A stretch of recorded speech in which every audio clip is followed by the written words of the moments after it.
nossa igreja vai estar próximo de completar aí 90 anos, e fiz uma reunião com os supervisores no último domingo, e deixei algo bem claro para eles, que eu não tenho nenhuma dificuldade em dividir o púlpito com quem está comprometido com a nossa obra, com a nossa visão e com o foco de alcançar a juventude de Marília para Jesus, amém?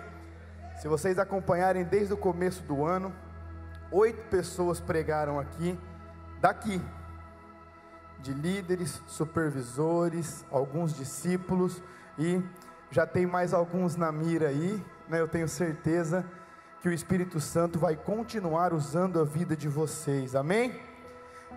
Deus colocou algo no meu coração. Estava conversando com o supervisor sobre, nós vamos fazer uma série fantástica, nós vamos divulgar durante essa semana, mas não ia dar tempo da gente produzir todo o material dela para começarmos hoje. Então eu estava conversando com o supervisor sobre o que nós poderíamos conversar juntamente para sermos edificados e conseguirmos crescer e avançar. E nós entendemos que uma boa parte da juventude, e quando eu falo juventude, não simplesmente a nossa juventude, tem uma dificuldade imensa de conseguir entender o que é perdão. Seja você o infrator, ou seja você o que foi lesado, o que teve os danos. E quando nós olhamos para a palavra de Deus, no Evangelho de Mateus, capítulo 18, verso 21 e 22, Pedro, ele está ali próximo de Jesus, e ele fala assim: Senhor, quantas vezes deverei perdoar ao meu irmão, quando ele pecar contra mim? Até 7 vezes? E Jesus responde para ele assim: eu lhe digo não até 7 vezes, mas até 70 vezes 7. E às vezes quando nós lemos isso aqui, a gente não tem dimensão do que está por trás desse texto, do que Jesus estava tentando ensinar para Pedro, e não só a Pedro, mas a todos os discípulos que estavam ali.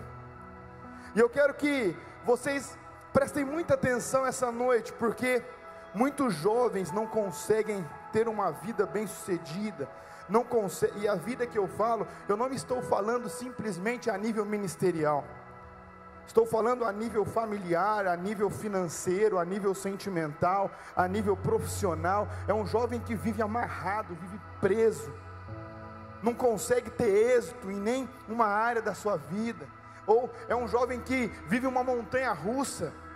A sua vida é um turbilhão de emoções. Ao mesmo tempo que ele está em êxtase, está super feliz, no outro dia ele está trancafiado dentro de um quarto, não podendo ver a luz do sol, porque a vida dele é uma porcaria.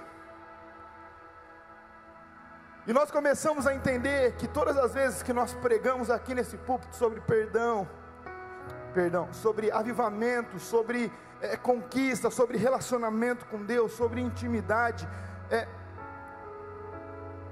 nós começamos a voltar para cá, desde o nosso relacionamento com Deus, até o nosso relacionamento com o nosso próximo, e até mesmo o nosso relacionamento com a nossa alma. Alguns meses atrás nós pregamos sobre as nossas emoções, sobre depressão, sobre ansiedade, sobre suicídio, e nós mostramos como que a nossa alma age quando ela tem o governo do nosso corpo.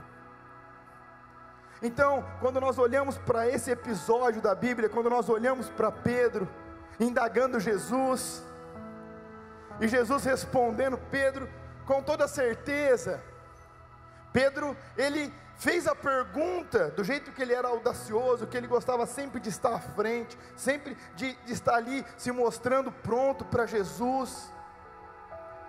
Quando ele faz essa pergunta, ele já acha que ele vai receber um super elogio. Senhor, nós devemos perdoar 7 vezes? E Jesus fala: não, mas 70 vezes 7. E agora eu quero conversar com vocês sobre o que está por trás desse texto. O que é o perdão? Qual o significado do perdão na nossa vida individual, na nossa vida de relacionamentos pessoais e na nossa vida de relacionamento com Deus?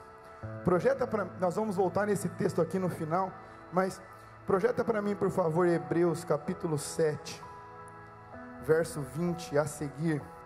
Eu vou ler aqui na minha para ganhar tempo, vocês podem acompanhar. E isso não aconteceu sem juramento. Outros se tornaram sacerdotes sem qualquer juramento, mas ele se tornou sacerdote com juramento, quando Deus lhe disse: o Senhor jurou e não se arrependerá, tu és sacerdote para sempre. Jesus tornou-se por isso mesmo a garantia de uma aliança superior. Ora, daqueles sacerdotes tendo havido muitos, porque a morte os impede de continuar em seu ofício. Mas visto que vive para sempre, Jesus tem um sacerdócio permanente. Portanto, ele é capaz de salvar definitivamente aqueles que por meio dele aproximam-se de Deus, pois vive sempre para interceder por eles. É de um sumo sacerdote como este que precisávamos, santo, inculpável, puro, separado dos pecadores, exaltado acima dos céus.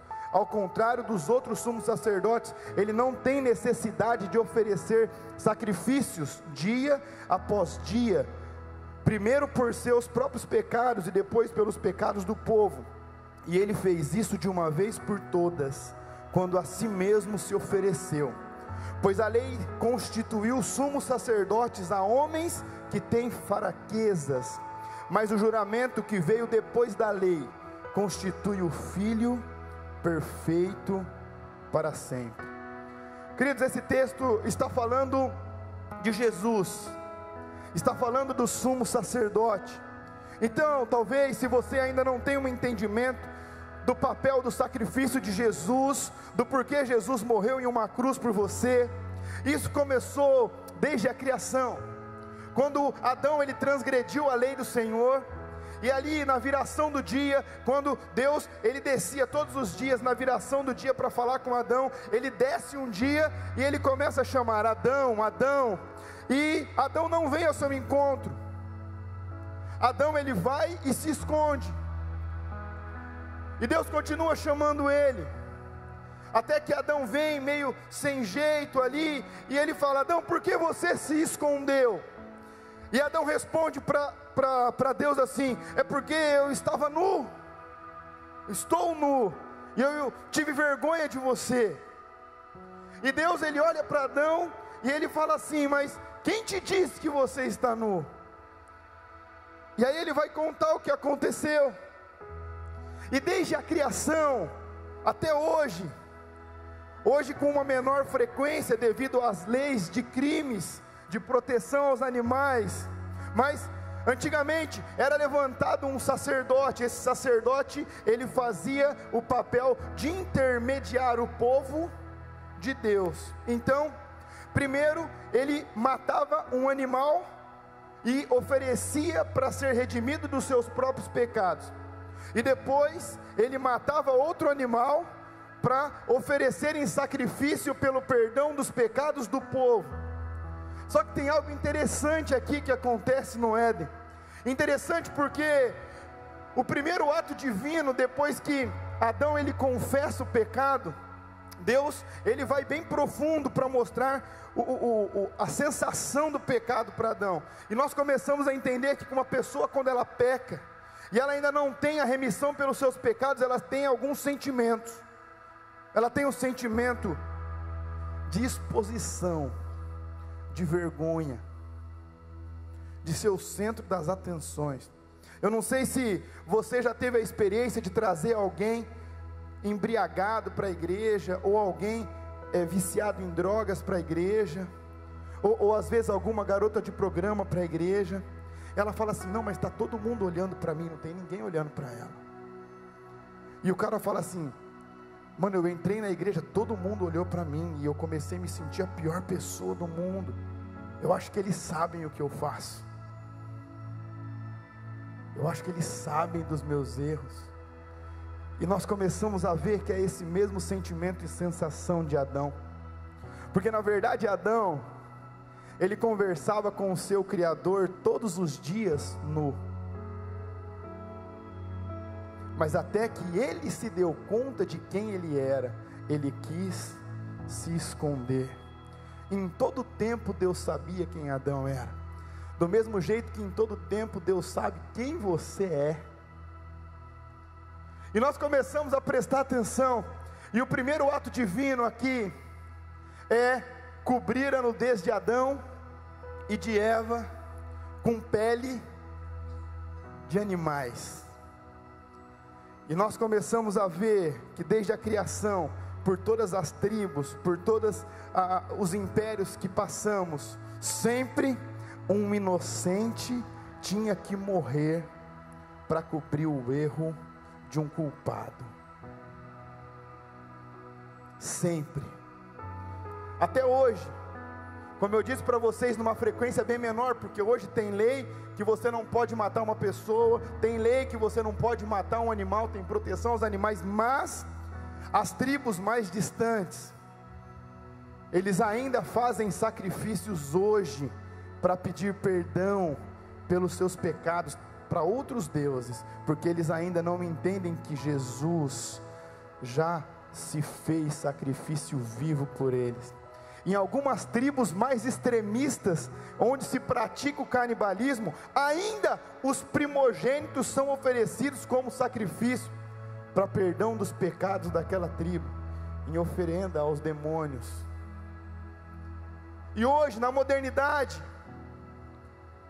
tudo é feito para tentar tirar a culpa do homem, para tentar tampar um vazio, para tentar encontrar uma resposta pelo desequilíbrio emocional, pela insensatez, pela dor, pela vergonha, pelo ressentimento, pela mágoa, pela amargura. E hoje, no lugar dos animais, nós temos vários divãs espalhados, terapias, cursos, clínicas, para tentar encontrar uma explicação de por que o ser humano faz o que faz, e do porquê um ser humano, ele reage quando ele é ferido. E nós começamos a observar isso, e eu comecei a perceber essa atitude nos jovens, várias válvulas de escape, mas tudo para tentar encobrir uma culpa, encobrir uma vergonha, sem o entendimento de quem é Jesus. Desde as picuinhas mais fúteis até os casos mais extremos. E quando nós olhamos para esse texto que nós acabamos de ler, nós percebemos que, primeiro, um inocente morre por um culpado. Segundo, o sangue desse inocente, desse animal, ele apaga a ira de Deus, e depois ele sela um pacto entre a divindade de Deus e do homem caído. É por isso que animais eram sacrificados todos os dias no Antigo Testamento, e até a vinda de Jesus, para os que entendem o sacrifício dele. Outras pessoas ainda tentam fazer isso, encontrar intermediários entre o homem e Deus, uma vez que nós não precisamos mais disso, porque nós já temos um sumo sacerdote que está assentado à direita de Deus, que é Jesus Cristo de Nazaré. Pastor, mas o que isso tem a ver com perdão?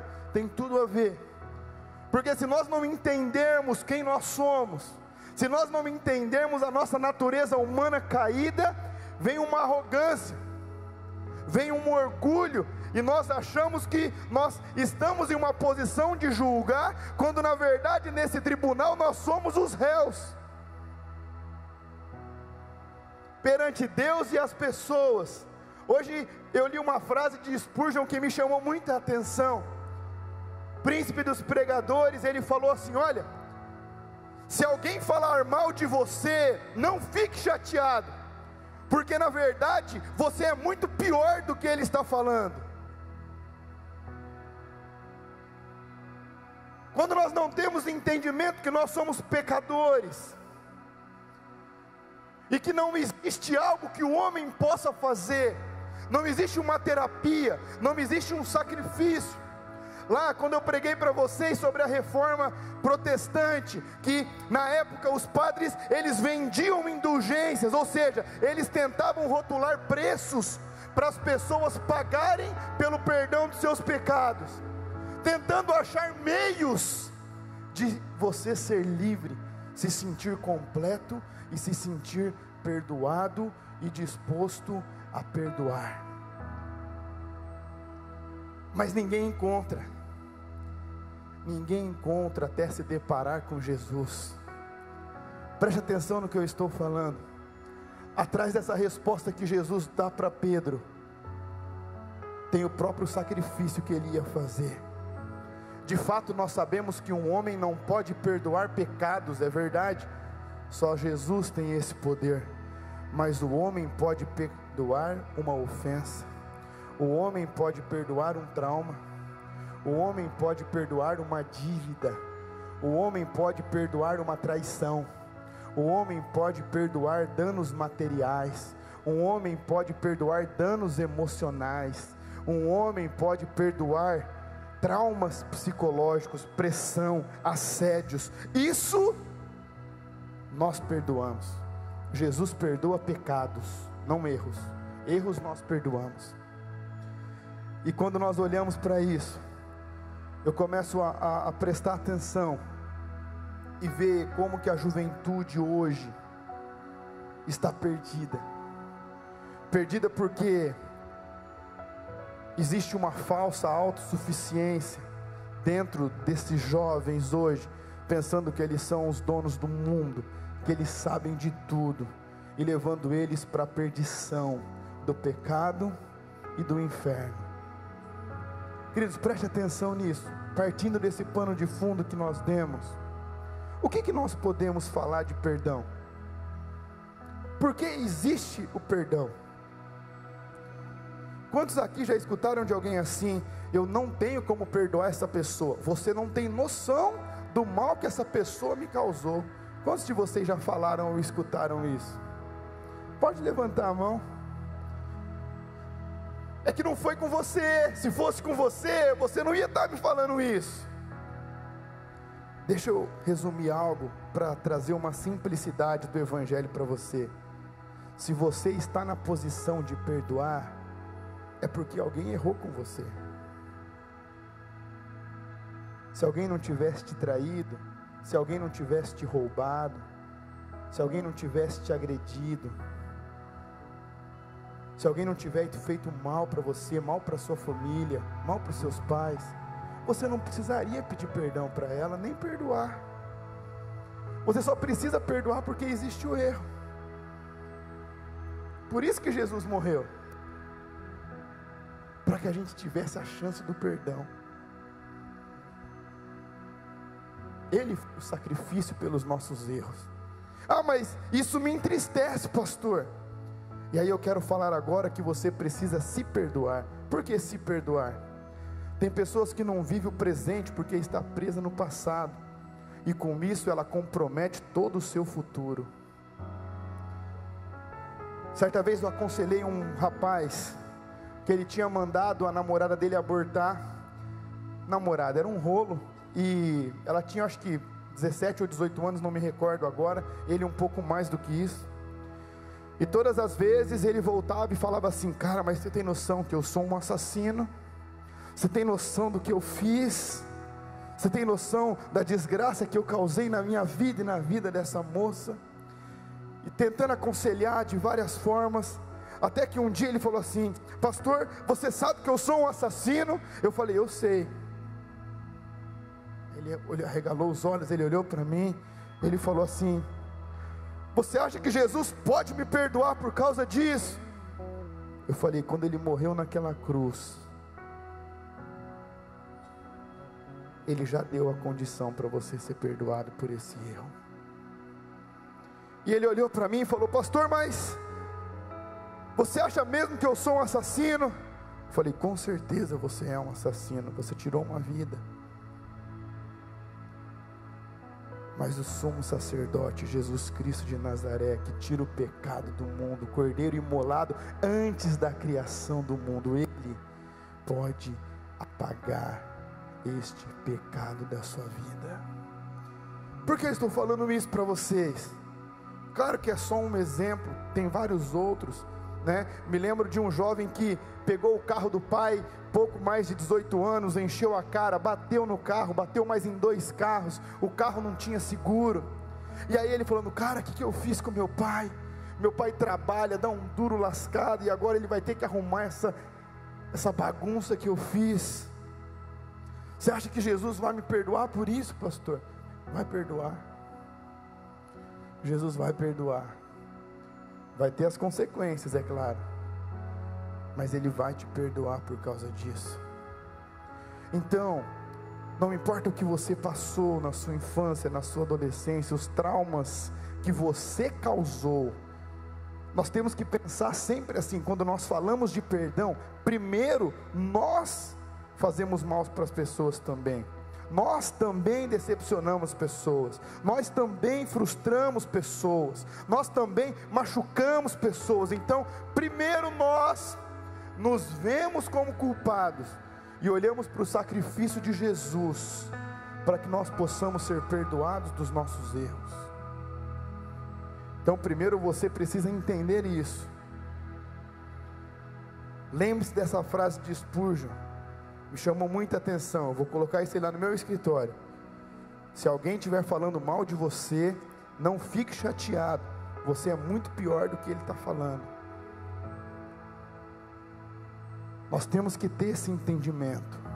Se não for a graça de Jesus, nós não somos nada, nada. Mas aí, nós voltamos então agora para o texto que nós lemos no início, quando Pedro olha para Jesus e fala sobre perdoar o próximo. E olhando a resposta de Jesus, quantos aqui já fez aquela conta? Quantos que é 70 vezes 7? Por quê? Olha só o que a gente está pensando. Não, eu vou ver, porque vai que ele já errou mais do que isso, eu não preciso mais perdoar, não é verdade? Queridos, mas quero falar algo muito sério aqui. Muito sério, porque quando nós não liberamos perdão para uma pessoa, é algo muito interessante, porque às vezes as pessoas que não conhecem Jesus falam assim: ah, mas eu vou na igreja para quê? Lá só pede dinheiro, esse negócio aí, Jesus, eu tenho que ficar dando dinheiro lá na igreja. E em Mateus 5:23, Jesus deixa muito claro que dinheiro não é a base de ministério nenhum. A palavra de Deus vai dizer assim: se você for entregar a sua oferta, e você se lembrar que tem algum irmão que tem algo contra você, olha isso, você vai ofertar, você vai trazer o dízimo na casa de Deus. Mas se você se lembrar que algum irmão tem algo contra você, vá até esse irmão, se acerte com ele, depois você traz a sua oferta. Sabe o que isso significa? Que se você está trazendo os seus dízimos e as suas ofertas na casa de Deus, mas tem situação mal resolvida com o seu irmão, Deus não recebe a sua oferta. Deus não recebe a sua oferta. E olha que interessante, Deus ele não fala assim: olha, se você fez algo que machucou algum irmão, vá lá e peça perdão. Não, Ele diz: se você se lembrar, se tem alguém que tem algo contra você, ou seja, você é o infrator, vá até essa pessoa, se acerte com ela, depois você volta e traz a sua oferta. Perdão. Quando nós falamos de avivamento, nós não conseguimos viver um avivamento sem o perdão ao próximo e receber o perdão de Deus. Presta atenção nisso. Arrependimento, nós precisamos aceitar o perdão de Deus. Ele já enviou Jesus. Jesus já morreu. Ele já foi o Cordeiro, o sumo sacerdote, o Cordeiro imaculado, santo, que tira o pecado do mundo. E quando nós falamos de você perdoar, eu estou falando das coisas mais simples, até das coisas mais extremas. Aprendi a perdoar com meu pai. Talvez a história que eu conheço mais forte, pode ser que existam outras, mas eu não vivenciei.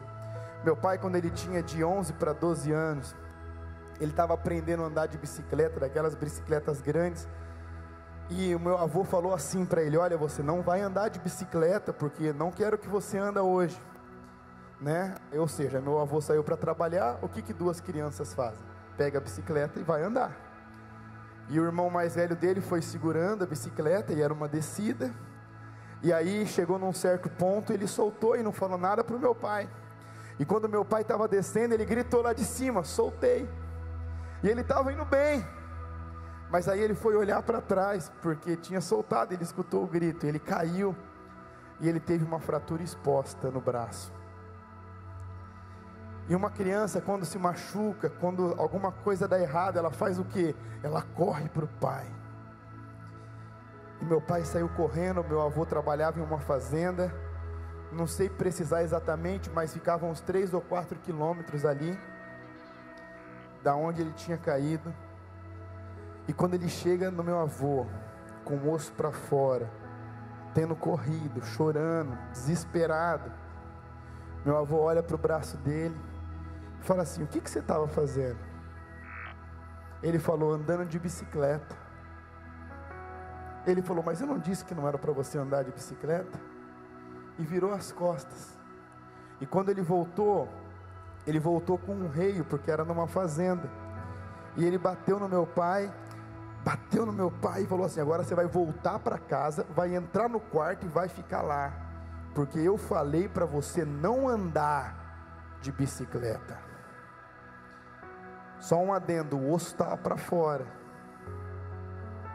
E ele voltou todo cheio de marcado e entrou no quarto. Quando meu avô chegou, já era noite.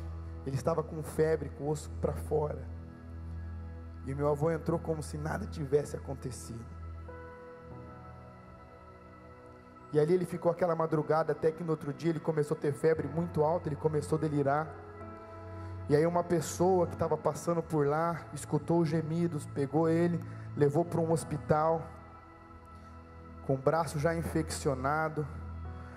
Isso eu estou falando de 74, mais ou menos.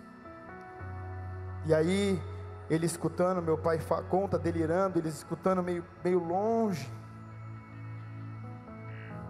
Eu acho que é melhor amputar, melhor arrancar fora, porque eu acho que isso aí não tem mais jeito não. E aí foi. Aí tentaram fazer uma cirurgia, aí fizeram outra e depois outra. Eu acho que ele fez 2 ou 3 cirurgias no braço, ficou quase 1 mês internado. E aí ele voltou para casa. Por que eu estou contando isso para vocês? Porque depois de uns 4 ou 5 meses, o braço dele voltou ao normal. Mas existe uma ferida que tinha sido aberta dentro do coração. Essa ferida não fechou. Resumindo, de 13 para 14 anos, meu pai fugiu da casa dele. Só voltou a ter contato com meu pai já perto de casar. E ainda ele caiu na besteira de apresentar minha mãe para o meu avô. E meu avô olhou e falou assim: olha, se eu fosse você, minha filha, eu não casava com isso aí não. E ali mais uma vez teve outro afastamento entre o pai e o filho. Mas aí meu pai conheceu Jesus. E ele fez alguns cursos, dentre eles ele fez um curso chamado Veredas Antigas.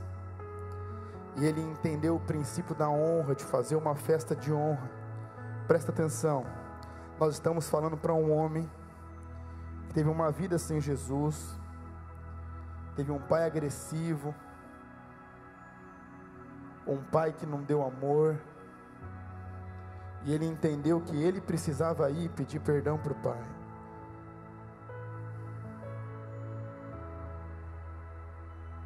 E aí ele faz essa festa e ele começa a ler uma carta e chorar, pedindo perdão para o meu avô, por todas as vezes que ele tinha xingado meu avô, por todas as vezes que ele tinha desejado que meu avô morresse. E quando acabou isso, meu avô começou a chorar, falando que ele acordava nas madrugadas pensando no mal que ele tinha feito, mas existia uma barreira, como se fosse uma prisão da alma, que ele não conseguia chegar até o meu pai e pedir perdão pelo que ele tinha feito. Jesus, quantas vezes eu devo perdoar quem me ofende? 7 vezes? E Jesus olha para Pedro e fala assim: não, 70 vezes 7, Pedro.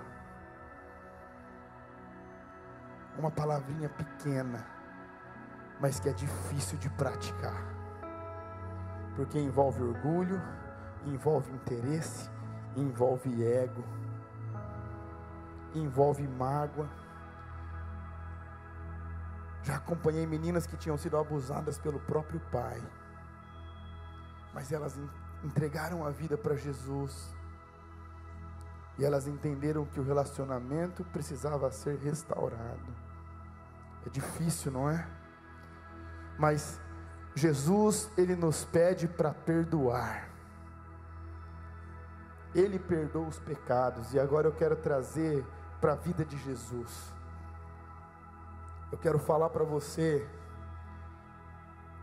que um trauma, que uma agressão, que um abuso fere muito, dói demais, mas não substitui a dor que Jesus sente quando nós pecamos contra Ele.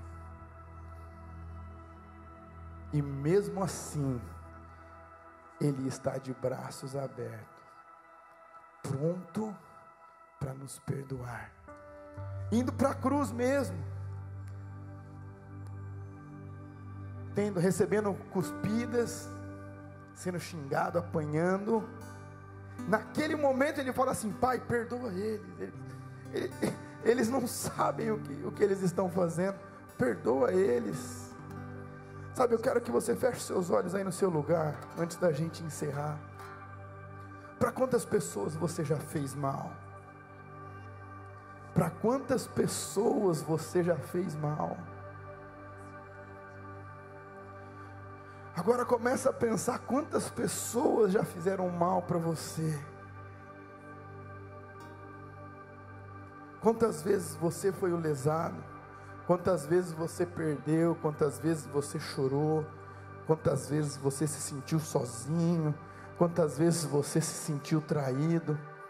E quando nós falamos de traição, nós estamos falando de um namoro, de uma pessoa que você amava. Nós estamos falando de um melhor amigo, porque a traição vem de quem está perto. A traição nunca vem de quem está longe. Sabe, mas Jesus, Ele olha para vocês,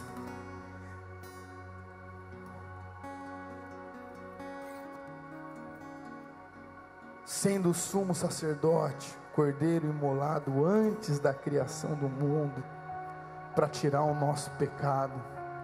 E não me importa o quanto dói, e não me importa o tamanho da nossa indiferença para Ele, e não me importa quantas vezes nós viramos as costas para Ele. E aí eu falo de coisas simples, até às vezes que nós preferimos dormir ao invés de orar.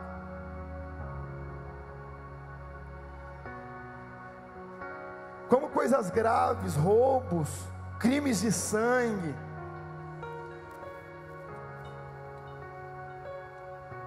E Jesus, Ele está lá, porque nós sabemos que Jesus, Ele é atemporal, Ele não vive na nossa linha do tempo. Então para Deus um ano é como se fosse 1000 anos, como um dia, e 1000 dias como um ano. Então o sangue de Jesus ainda escorre naquela cruz quente, O sacrifício de Jesus é mais real do que você pensa. Para que você pudesse ter a chance de ser salvo, para que você tivesse a chance de conseguir descobrir de onde vem essa culpa que você sente, essa raiva, essa ira, essa amargura, essa tristeza. Não importa a forma que a sua emoção responde dentro do seu organismo, mas Jesus ficou pendurado no madeiro, dilacerado. E antes disso acontecer, ele olha para Pedro e fala assim: Pedro, se alguém te causar algum mal, se alguém te causar algum dano, perdoe essa pessoa. Na verdade, esses 70 vezes 7 não é para a gente chegar numa denominação, num número denominacional, para a gente saber, não. É para ele falando assim: olha, não importa quantas vezes essa pessoa errar com você, perdoa ela, porque eu sempre vou estar lá para perdoar você. Sabe, queridos, e se você quer receber essa graça, e se você quer receber esse amor imerecido, nós merecíamos estar lá pendurado naquela cruz, com a nossa arrogância, com a nossa autossuficiência, com o nosso orgulho. Mas não, Jesus, Ele deixou sua glória, Ele deixou o seu status, Ele deixou o seu poder, e Ele veio e falou assim: olha, perdoa eles, porque eles estão fazendo isso comigo, eles não sabem o que estão fazendo. Enquanto a gente quer se encher, Jesus se esvaziou e veio, para que eu e você tivéssemos uma oportunidade como essa. Sabe, se você está ressentido com alguém, ou se você sabe que alguém está ressentido com você, sabe, não perde tempo. Chega nessa pessoa e fala assim: olha, eu estou te liberando no mundo espiritual, eu estou te perdoando, eu estou te pedindo perdão. Se o seu problema é com seus pais, construa uma ponte de amor para alcançar o coração deles.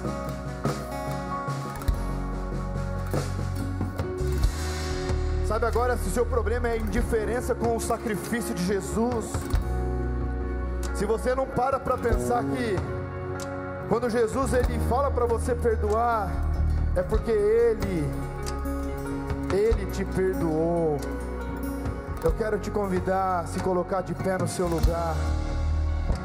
Se você quiser vir aqui à frente, se você quiser se acertar com alguém durante essa canção, mas responda a esse princípio. Quando falamos de avivamento, quando falamos de evangelho, nós estamos resumindo o amor a uma palavra: perdão.